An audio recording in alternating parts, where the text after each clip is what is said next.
Hi friends, ఎలా ఉన్నారు? నేనైతే బాగున్నా, మీరు కూడా బాగున్నారు అని అనుకుంటున్నా.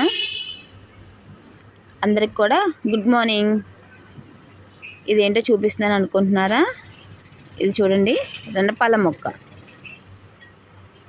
మీలో అందరికీ తెలిసే ఉంటుంది, కొంతమంది తెలియపో ఉండొచ్చు. ఈ రణపాల చెట్టుకి ఇలా ఫ్లవర్స్ అయితే వచ్చాయి మా ఇంట్లో చెట్టుకి. ఇదిగోండి, చూసారు కదా.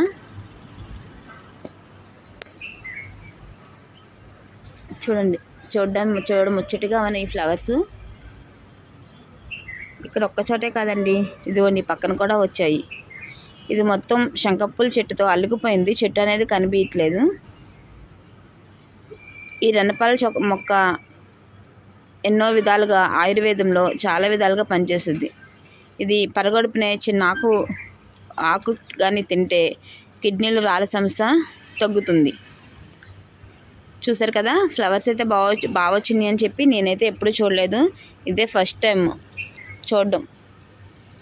మా దగ్గర కూడా ఈ సంవత్సరమే ఇలాగా ఫ్లవర్స్ అయితే వచ్చినాయి. మీకు షేర్ చేద్దామని చూపిస్తున్నాను. మీలో ఎంతమందికి తెలుసో తెలియదో కామెంట్ చేయండి. ఇంకా చాలా ఉపయోగాలు అయితే ఉన్నాయి. ఈ వీడియో చెప్పడానికైతే లెంత్ ఎక్కువ పడుద్దని చెప్పి ఆపేస్తున్నాను. మనం వేడి చేసినప్పుడు కానీ కంటి మీద ఆకు పెట్టుకుంటే చాలా చల్లగా చలవ చేసిద్ది.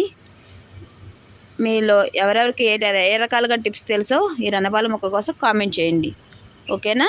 కామెంట్ అయితే మర్చిపోమాకండి. ఈ ఆకు ఒకటి మట్టిలో పెట్టంగానే మొక్కలైతే వచ్చేస్తాయి.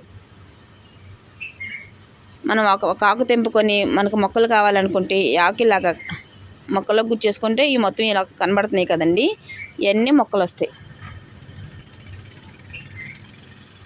అందుకే దీన్ని రణపాల మొక్క అని అంటారు అనుకుంటా. దీనికి వాటర్ కూడా ఎక్కువ అవసరం లేదండి. చూసారు కదా ఫ్లవర్స్ ఎంత బాగున్నాయో.